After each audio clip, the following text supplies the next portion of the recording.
Welcome and thank you for joining me for this edition of the VMI Leader Journey podcast titled Leading with Faith, A Journey of Balance and Resilience. Our guest today is Cadet Colin Shannon, VMI Class of 2026. I am your host, Major Catherine Roy, Communications and Marketing Manager for the Center for Leadership and Ethics. In this episode, we sit down with Cadet Colin, a psychology major passionate about football, coaching, and leadership. Colin, a quarterback for VMI, shares the leadership and teamwork insights he's gained so far in his cadetship. During our candid conversation, he discusses the challenges of balancing the demands of the student-athlete life. He credits his resilience on faith and the support of his teammates. He shares how seeking help and embracing humility transformed his academic experience, teaching him the importance of time management and perseverance. Here's Shannon's vision for leadership, authenticity, and unity within the VMI community, bridging the gap between student-athletes and the Corps of Cadets. Shannon also shares his aspirations for the future, including his passion for coaching and the invaluable lessons he hopes to impart to future leaders. Whether you're a student-athlete, a leader in training, or simply seeking inspiration, this episode promises to leave you motivated and ready to embrace your journey with renewed vigor. Tune in now to Leading with Faith, a journey of balance and resilience, and be sure to subscribe for more inspiring conversations on the VMI Leader Journey podcast.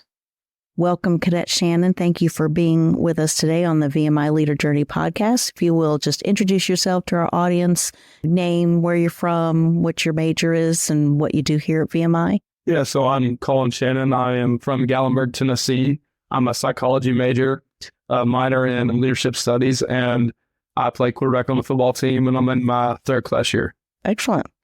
So psychology major, huh? Who do you have? Who's your advisor? My advisor is Major White. Nice. Very good. He's also a lead professor too, I think. Yeah, very good. And then a leadership minor. Is that a fairly new offering here at VMI? I don't know how new it is. I know that I want to get into coaching. So being able to take these leadership classes and to become the best that I can be helps me in football now and in the future as far as like having my own team. Okay. And so as a student athlete here at VMI, talk a little bit. Well, first of all, I assume you were a student athlete in high school. Is that correct? And then what was your journey like to getting to VMI? Tell us about that. So my first love was actually baseball. And so I transferred to the high school that I went to for baseball. We had a really good baseball team. I got hurt my freshman year, didn't get to play. Sophomore year, the COVID hit. So I had a really good year in football, had a really good year my junior year in football.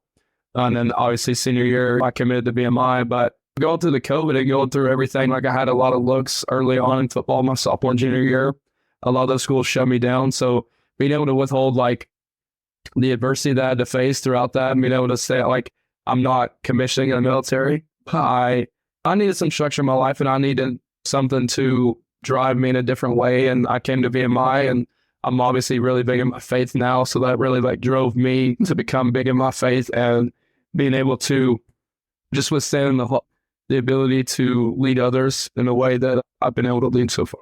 And are you involved with the faith community here at VMI? I am. I'm part of the FCA on the football team, and then we have the FCA Corps Wide Huddle Monday nights that I help out with as well. And then our class, we started our own Bible study. So just being able to incorporate smaller groups and trying to build them up as much as we can throughout the Corps is what we kind of focus on right now. Okay, so your faith has been just very important.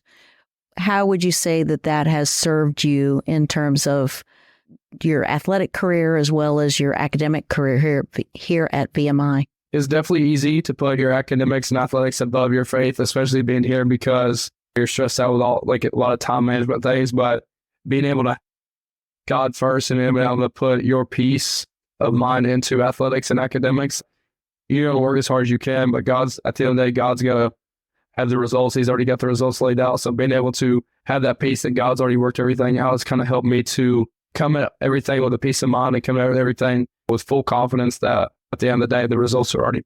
Okay. As a student athlete, what are some of the challenges that prospective students should know about coming here to VMI? Definitely being a student athlete takes up a lot of time. You have class throughout the day, practice, and then obviously, dinner formation, and then You try to get your studies in at night. So being able to use your time well, being able to come in with a mindset of like learning how to study, because in high school, I didn't have to do a lot of studying, but here in college, a harder college like this, you have to be able to study, be able to obviously perform on the field the best way you can. So just being able to have that time management and also seek help. I've never been a guy to seek help from a tutor, but I have tutors now for almost all of my classes. So being able to seek help and being able to time manage is probably the best thing. Looking at it from a perspective of being here to a person looking to come.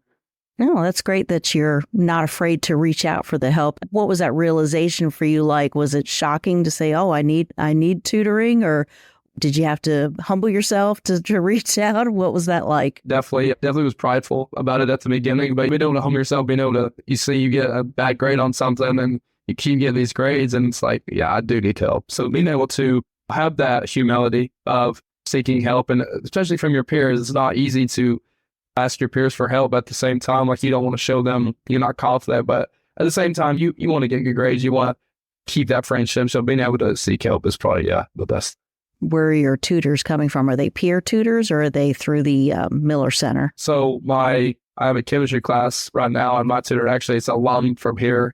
Oh. Who, he donates to the football team and stuff like that. He works at VMI, so he tutors me in chemistry. And then I have a couple older guys on the team this past year that have helped me with all my psychology classes. And just they've taken the class, they know what to expect, and just helping me being able to prepare for tests, learn how to study for those tests. What techniques have you used or learned through the tutoring? All these are very test-based classes, so just repetition of like going over notes, writing them down, teaching someone else those notes is really like kind of what's helped me. And like that's what's helped the guys above me that have taught me that way, is repeating them to other people. Writing those down and repeating them is really the best thing that I've learned. So handwritten notes.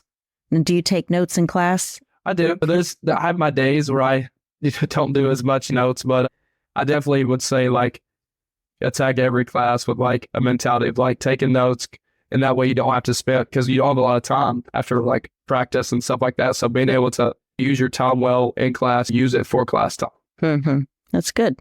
Very good. You're also taking this semester Lead 344 with Dr. Tucker. And how has that been?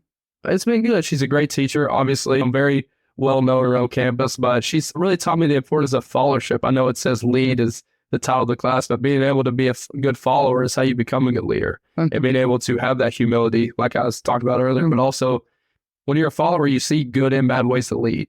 Whenever you become whenever you become a leader, you're going to use those good qualities that you saw or that you may have thought about in your mind of like doing it differently. You're going to use those in your leadership roles. And that's how I've used those in football. So what are some of the leadership qualities or characteristics you've seen through the study of the various theories that you really admire and have adopted? I would say authentic leadership would be the biggest thing for me. I like to be myself a lot to my peers, because obviously before I'm a leader, I'm a friend to them. And so being that leader, though, you also have to have that confidence, have that purpose, that just being, you can't just always be a peer, but you have to know what you're talking to whenever you're leading those followers. There's guys that you can kind of get at a little bit, yell at a little bit, but then there's other guys where you can't. You have to put your arm around them. You have to talk to them like a man, and you have to tell them like, I need you in this situation. I need you to step up. So just being able to see that from the previous quarterbacks that we've had here, the previous coaches that we've had here, the coach that I have now, which is a great leader for our football team, who has taught us a lot about leadership and about, he encourages player-led teams, and player-led teams are obviously better teams. So like coaches don't always need to be that guy that's the leader. You need to have players that are accountable. And I think that's something our school does well. We're school-led. Core-led. For sure. But we have those students and cadets that lead the core. And I think the staff and everything has a good perspective on why we do that. And it's what makes us a better institution. Very good. One of the characteristics or a trait of an authentic leader is their resilience. And so in the Northhouse book, which is what you guys use for Lead 344, that chapter on authentic leadership talks about that ability to be transparent about your feelings, to have a passion, and then to know how morally to know how to act in certain situations, But again, resilience is part of that formula. And so have you encountered adversarial circumstances where you've had to go through it, and by going through it, you were a better person on the other side? Yes, for sure. I mean, early on in the spring ball this past year, this is my first year like going into a true starting quarterback role. Obviously, last year I started a couple games, but this year is like kind of like it's my offense and it's kind of how we do things. Early on, there's guys that kind of have their own perspective on it and they try to tell you what they think is best. And so to have that resilience of you can't always have your way, but at the same time, like you see it. So paying them to have that resilience of going through practice and learning that you have to get to your players or your peers a certain different way so that you can be better on the field, so you can be better in the classroom. We have guys who I love to death, but sometimes we struggle in the classroom or we struggle on the field and we are prideful. Every football player is a little bit prideful. Yeah. But being able to have the resilience of like setting your pride to the side, being yourself at the same time, helping your peers out, but also doing it the right way is how our team has kind of cultivated into this culture that we've built, this culture that we are a team that is very authentic and we are going to be ourselves, but we're also going to follow the leader, live the core values that we have, and like be on the same time management and same morals as each other. Mm-hmm. So that's always a tough challenge, I think, for everyone, especially young people, is peer leadership. And you're talking about motivating the other players or leading the other players as a peer.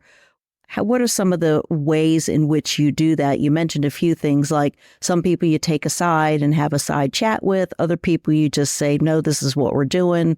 What is your advice to other cadets about peer leadership? Yeah, I think that's actually one of the hardest way people yeah. Because last year and the year before coming in as freshman, sophomore, you all go through the same stuff, the route line. You all go through like not starting off day one and you're working up to those starting roles. So yes, you have to know who you're talking to, but at the same time, I think it's, as I've grown into this leadership role, I can kind of get on the people that I'm closer to more than I can. Oh, yeah.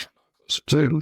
And they know that whenever I'm at practice, like we mean business, and they that's a cultivating fact of it accumulates all the way down. And from your weakest link to your strongest link, everybody has to be on the same page. So understanding that like with your peers, some days they're not going to want to be there. Some days they're not going to want to put in all the effort, but like being able to motivate them. And that's what builds our team, is our leadership motivation, our coaches' motivation to our team, being able to help our peers out whenever we may not want to be there or we may be having a bad day. You know, this school is obviously very hard to go through, but at the same time, it builds resilience, how you were talking about it. But it also builds confidence knowing that when you get through with here, you're going to go through hard things, but you've been through this hard time at work.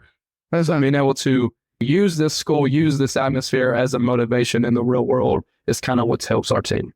Well, as you succeed, you can always look back and see how far you've grown, the things that you achieved and the successes you've had. And I think that does build individual confidence. And confidence is what makes a good leader, because you want to be able, if you're not confident as a leader, then the team you're serving or that you're leading is looking around like, well, if he's not confident, why should we be following him? So I think that it can go into being prideful, but I think confidence is definitely an important key character trait for leaders. It seems like if you're squared away on the field and you're leading and you're embracing the values, that would translate into the military side, into the core side of activities. Talk about that a little bit. There's a lot of talk about the student and athlete divide, different stuff like that. And as much as I wish there wasn't one, there is a little bit of one. I think that pride goes along with that as well. There's cadets that go to school that don't play sports that are prideful as well about what they do in the Army and Navy, whatever they're commissioning in military-wise. And then the athletes, they're prideful as well. So I think like the biggest thing for me is leadership, as far as within the core with that. If our leaders can create an example of there not being a divide, maybe get more athletes involved in leadership on the Hill, or maybe get more non-athletes involved in helping out with the NCAA sports and different stuff like that. But just creating that bridge to that gap, trying to bridge that gap is what the biggest thing for me. And us as football leaders, we talked about going and meeting with the leaders for the next year's Oh, the rising leadership of the core. Mm-hmm. We've got a lot of football players that struggle when they first come in here. Other athletes obviously struggle as well. So being able to kind of get with that leadership committee and see like what they really want to see from our, Okay. they really want to see from these athletes, and being able to bridge that gap.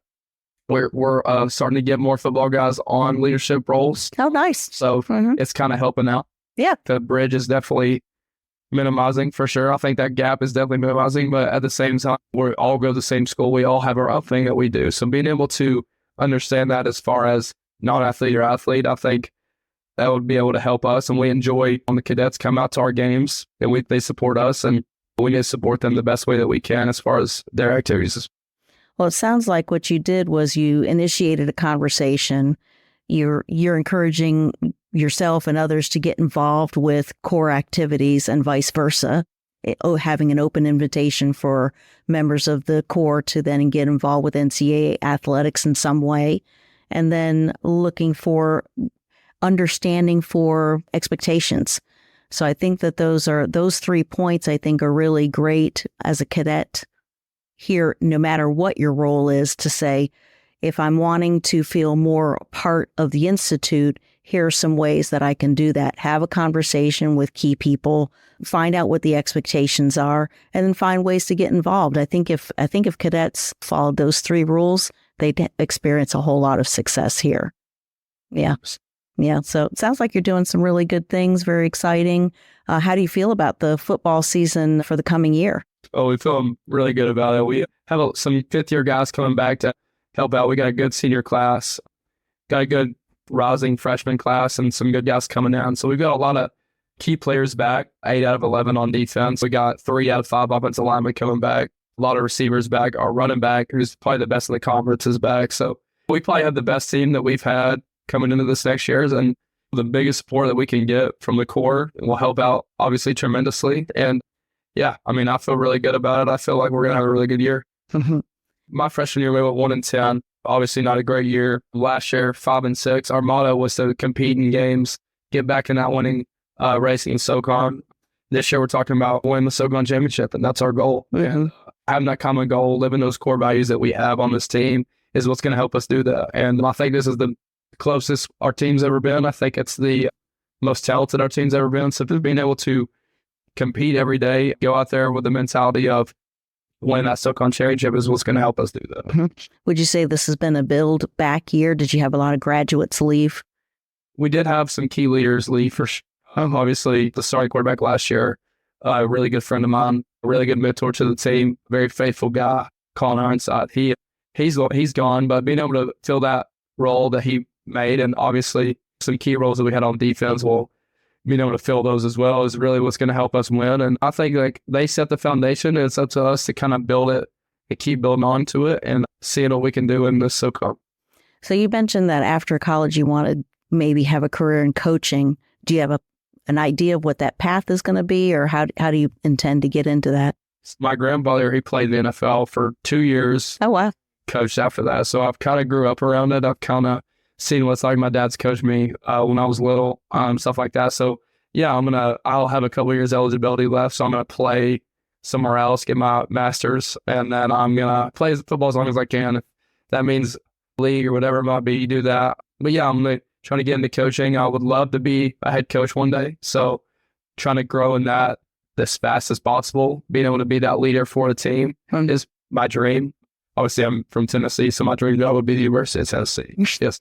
But no, yeah, just whatever the opportunity comes. I have a couple connections I can get in touch with some former coaches, some players that also want to be coaches. So just, yeah, being able to use those connections that I can and being able to work my way up to the top of being the head coaches. And what would you be a coach for another quarterback, or what kind of coach would you be? Because I know there's offensive and defensive coaches. I would first probably start off as a quarterback coach, yes. I'd probably work into an offensive coordinator role, that's the guy that calls the play. Usually quarterbacks as well. And then go in that head coaching role. I would love to call my own plays as a head coach as well, but then being able to trust somebody to also call plays later on in the future would probably be ideal for me as far as a career was. And do you have any plans for the summer? The first part of summer, I go home, kind of chill a little bit, and then the football team comes back on June 20th. Oh, wow. Okay. That's a short summer. And are you here from June 23rd till school starts, or? We go home like the last week of July for a couple days, and then we come back. Wow. But the guys love it. The summer too, being able to come together, kind of live like a normal college life, normal clothes, living off campus, stuff like that. It's obviously exciting, but at the same time, I think our guys they're really like driven on the season. So I think like the quicker that we can get back up here, the quicker that we can make an impact on these freshmen will help us win that Southern Conference championship. And you mentioned getting a master's degree. What are you looking at? I'm a major in psychology right now. I'd love to get my master's in sports psychology. Mm-hmm. Sports is very mental. Yes.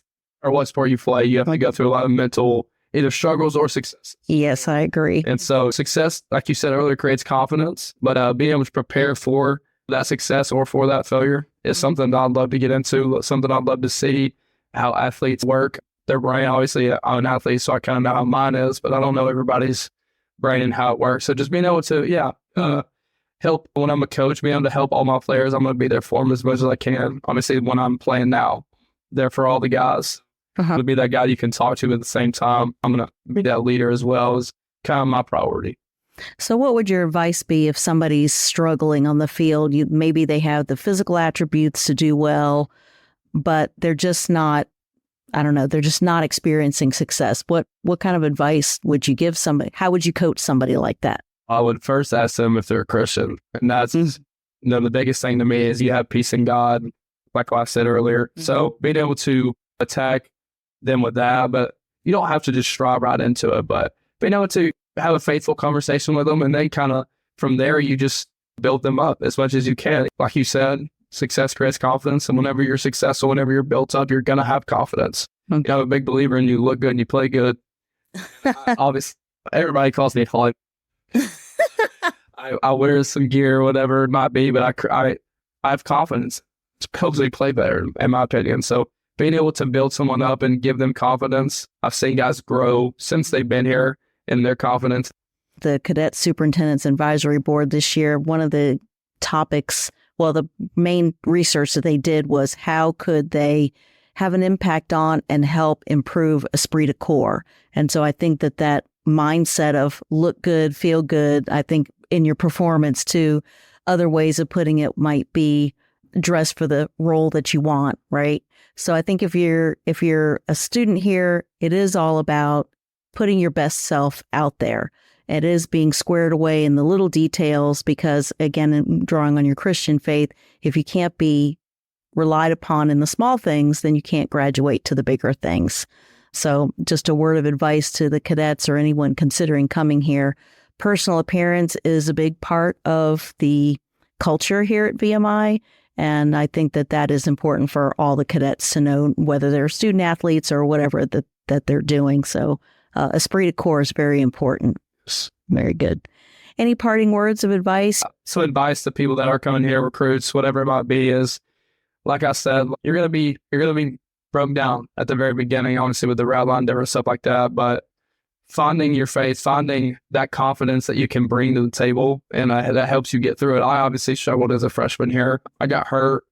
I was in post-hospital for a while. I had a bad concussion. Oof. Yeah, and when I came here, I came here for football, and not being able to do football. Oh, yeah.